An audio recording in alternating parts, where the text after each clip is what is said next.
Hello everyone, मैं हूं advocate Rahul Mishra और आज के वीडियो में हम लोग डिस्कशन करेंगे उन क्रॉस एग्जामिनेशन के क्वेश्चंस को जिनको तलाक के मुकदमे में यानी कि डाइवोर्स केसेस में क्रॉस एग्जामिनेशन में जिरह में आपको अपनी पत्नी से अपने वकील साहब के माध्यम से पूछने चाहिए।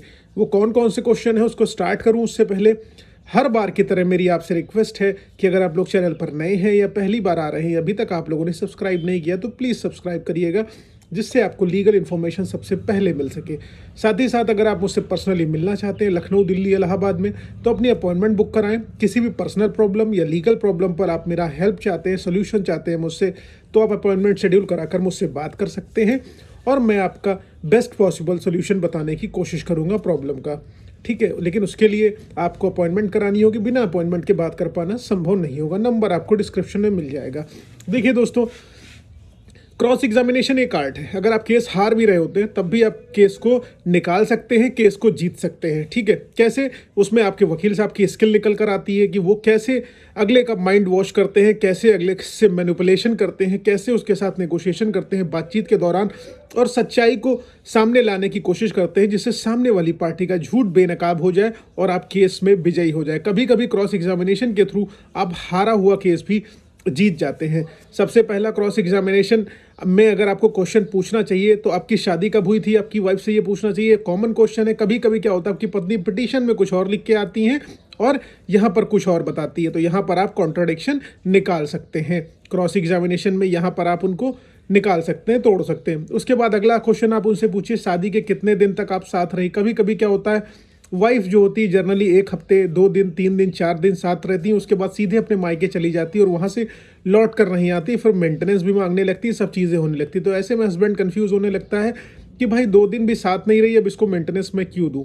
ठीक है, ये सारी की सारी चीज़ें उसमें होती हैं। तो शादी के कितने दिन बाद आप साथ रहीं, और या मान लीजिए पत्नी कहती है कि मुझे 2 दिन 3 दिन हुए, तो वो आरोप भी लगाई रहती है कि मेरे साथ क्रुएलिटी हुई, मारपिटाई हुई, लड़ाई झगड़ा हुआ।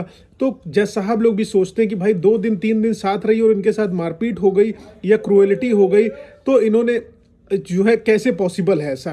तो इस चीज़ में वो फंस जाती हैं। अब आपने इनसे अगला क्वेश्चन पूछना है कि आपने अपना ससुराल कब क्यों छोड़ा और कब छोड़ा। तो एक डेट फिक्स कराएंगे, हो सकता है पिटीशन में कुछ और लिखा हो और या कुछ और रीज़न उन्होंने लिखा हो, तो उसमें बताएंगे लड़ाई झगड़ा मेरे सास ससुर करते थे, बहन करती थी, ननद करती थी, इस तरीके के आरोप लगाएंगी, मारपीट करती थी। तो आपको उसमें पूछना है, जब आपके साथ लड़ाई झगड़ा मारपीट होता था तो आपने क्या इसकी FIR लिखाई थी, क्या आपने इसकी पुलिस की सूचना दी थी। तो जर्नली उनका जवाब होगा कि मैं डर गई थी, सहमी हुई थी, मैं मान सम्मान प्रतिष्ठा बचाने के लिए नहीं लिखाई मैंने FIR। तो अब मान सम्मान प्रतिष्ठा नहीं जा रही है यहाँ पर, अब प्रतिष्ठा नहीं जा रही, अब उनकी इंसल्ट नहीं हो रही, अब बेइज्जती नहीं हो रही। यहाँ पर भी उनका कॉन्ट्राडिक्शन निकल कर चला आएगा और कोर्ट में उनका नेगेटिव इम्पैक्ट जाने लगेगा यहीं से। उसके बाद आपको क्वेश्चन पूछना है अगला कि आपके पति ने आपके लिए सेक्शन 9 डाला था, आपका पति आपको वापस लाना चाहता था, रखना चाहता था, लेकिन आप नहीं गई। क्यों नहीं गई इसके लिए? तो इसका जवाब भी वो गोल मोल देने की कोशिश करेंगी वो। ठीक है, उसका जवाब भी वो गोल मोल देने की कोशिश करेंगी और यहाँ पर भी वो फंस जाएंगी। अब आपको पूछना है कि आपको मायके में रहते हुए कितना समय हो गया। वो एक डेट फिक्स कराएंगी, एक टाइम पीरियड बताएंगी कि एक लेट से 6 महीना, 7 महीना, 8 महीना, 10 महीना, जो भी वो टाइम पीरियड बताती है। उसके बाद आपको अगला क्वेश्चन पूछना है, क्या आपके पति का कहना है कि आप अपने सास ससुर के साथ नहीं रहना चाहती थी। तो यहाँ पर उनका जवाब आएगा कि मैं रहना चाहती थी तो तुम आई क्यों नहीं। दूसरा चीज़, जनरली वाइफ्स की डिमांड ये होती है कि हम सास ससुर के साथ नहीं रहेंगे और हमें एक घर आप नया लेके दीजिए, आप वहाँ पर चलिए रहिए, अपने माता पिता को छोड़ दीजिए। ठीक है, और मेरे माता पिता का इन्वॉल्वमेंट रहेगा घर में, लेकिन आपके माता पिता का इन्वॉल्वमेंट नहीं रहेगा। ये जनरली प्रॉब्लम्स होती हैं लड़कियों की वजह से। एकदम प्रैक्टिकल एस्पेक्ट में बता रहा हूँ, उसका बुरा कोई नहीं मानेगा, प्रॉब्लम होती है एक्चुअल में। ठीक है, आपको ये क्वेश्चन करना है कि आप अपने सास ससुर के साथ नहीं रहना चाहती थी, आप उनको परेशान करती थी, वो तिल मिला जाएंगी, गुस्सा आ जाएंगी, गुस्सा के उलझुल उत्तर देने लगेंगे। गुस्सा ही दिलाना है आपको और गुस्सा दिला के उनसे उलझुल उत्तर लेना और कोर्ट में फिर उनकी निगेटिव वैल्यू वहाँ पर आपको पेश कर देनी है और नोट करा देना है कि देखिए लॉर्डशिप यही नहीं रहना चाहती थी और इन्हीं की वजह से सारी लड़ाई हो रही है, यही चाहती थी कि माँ बाप से अलग रखें। अब एक बच्चे को उसके माँ बाप से कैसे अलग रखा जा सकता है? माता पिता की जब उनकी जब टेंडर एज बच्चे की होती तो वो देख रेख करते हैं, अब ओल्ड एज माता पिता की हो गई तो हमारी भी तो रिस्पॉन्सिबिलिटी बनती है उनकी, हम देख रेख करें, क्यों नहीं कर रही हैं।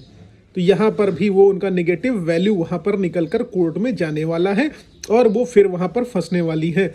अब उसके बाद आप पूछिए आप जैसा कि कह रही हैं कि आपके साथ मारपीट हुई थी, तो क्या मारपीट जब हुई थी तो आपने एफआईआर लिखाई थी?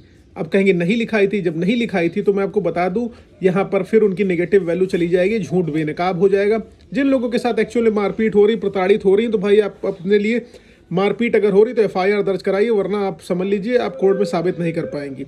जैसे हम क्रॉस एग्जामिनेशन करते हैं, क्वेश्चंस करते हैं, वैसे अगला भी आपका क्रॉस एग्जामिनेशन क्वेश्चंस करेगा, आप फंस जाएंगे। इसलिए मारपीट अगर आपके साथ हो रही, लड़ाई झगड़ा हो रहा है, तो इमीडिएटली आप एफआईआर दर्ज कराइए, मान सम्मान प्रतिष्ठा भूल जाइए। ठीक है, अगला आदमी जब नहीं सोच रहा है तो आप भी मत सोचिए। ओके, उसके बाद अगला क्वेश्चन पूछिए कि आप जब गई अपने मायके ससुराल से, तो आपने अपने पति को बच्चों से मिलने दिया? वो जनरली कुछ जवाब देंगी कि ये मिलना नहीं चाहते थे, और पति का आंसर होता है कि मिलने नहीं दिया।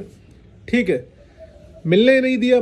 जब मिलने नहीं दिया तो फिर आप एक नेगेटिव वैल्यू उनकी वहां पर फिर क्रिएट करेंगे कि देखिए, बच्चे को माता पिता दोनों का अफेक्शन और लव और केयर चाहिए होती है, उनका वात्सल्य चाहिए होता है। लेकिन इन्होंने क्या करा कि बच्चे का माता पिता के साथ जो अट्रैक्शन होता है उसको सीधे फादर वाला पॉइंट सीधे घसीट दिया, उसको खींच लिया। बच्चों को affection, care, love, respect father से नहीं मिल पाई। और ये फादर के मौलिक अधिकार का भी एक तरीके से हनन है, और बच्चों के भी मौलिक अधिकार का और मानवाधिकार का भी हनन है एक तरीके से। इसमें फिर उनकी नेगेटिव वैल्यू वहाँ कोर्ट में चली जाएगी, और फिर आप उसको नोट करा दीजिए। उसके बाद आप पूछिए कि आपने कौन कौन से केसेस पति पर किए। लेट्स से उन्होंने डीवी कर रखा होगा तो बताएंगी, या मेंटेनेंस कर रखा होगा तो बताएंगी, या डावरी प्रोविजन एक्ट में कर रखा होगा, या 498 कर रखा हो तो बताएंगे। अगर नहीं बताती हैं तो पिटीशन की कॉपी आपके पास होती, बड़ा बढ़िया रहेगा, आप कोर्ट में उनका फिर झूठ बेनकाब कर देंगे। पर्जरी का केस करिए, उसके बाद 340 CRPC में।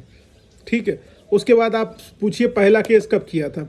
अब पहला केस उनको याद नहीं होगा, जर्नली पिटीशन में कुछ और लिख के आएंगे, यहाँ कुछ और बताएंगे, फिर कॉन्ट्राडिक्शन क्रिएट हो जाएगा, फिर उनकी नेगेटिव इंपैक्ट कोर्ट में चली जाने वाली है। अब उसके बाद आप उनसे अगला क्वेश्चन पूछिए, और इसको पूछते हुए कंक्लूड करिए, भाई आप अपने पति को धमकी देती थी केस में फंसाने के लिए, तो सारी की सारी गलती आपकी है। वो जो भी उत्तर देंगी आपको यहाँ पर कहना है कि देखिए, आप अपने पति को धमकी देती थी कि अगर तुम मेरे अनरीजनेबल डिमांड्स को नहीं मानोगे, तुम मेरे साथ नहीं रहोगे, अपने माता पिता का घर नहीं छोड़ोगे, तो तुमको जो है भैया हम सीधा सीधा बता रहे हैं, जेल में भेज देंगे, या खुद सुसाइड करके तुम्हारे पूरे परिवार को फंसा देंगे और तुम्हारी जिंदगी बर्बाद कर देंगे। ये कहते हुए आपको कंक्लूड कर देना है, और जज साहब को यहाँ नोट करा देना है। एक चीज़ और मैं बता दूंगा, अगर आपको कोई धमकी देता है कि फर्जी मुकदमे लिखा देंगे, सुसाइड कर लेंगे, ये सब चीज़ें कर लेंगे, तो 39 की पिटीशन आप डाल सकते हैं, सेक्शन 39 CRPC की ऑनरेबल CGM कोर्ट में आप डाल सकते हैं, और CGM साहब इसको नोट कर लेंगे, एप्लीकेशन आपकी ऑन रिकॉर्ड हो जाएगी। जब भविष्य में कुछ आपके साथ कृत्य होता है तो उसका आप डॉक्यूमेंट लगा सकते हैं कि मैंने कोर्ट को पूर्व में सूचना दे रखी थी, इससे आप बच जाएंगे। अगर पिटीशन बनवानी हो, उसमें कोई हेल्प चाहिए तो आप मुझसे बात कर सकते हैं, मैं डेफिनेटली आपकी करा दूंगा। Thank you so much. जय हिंद, जय भारत।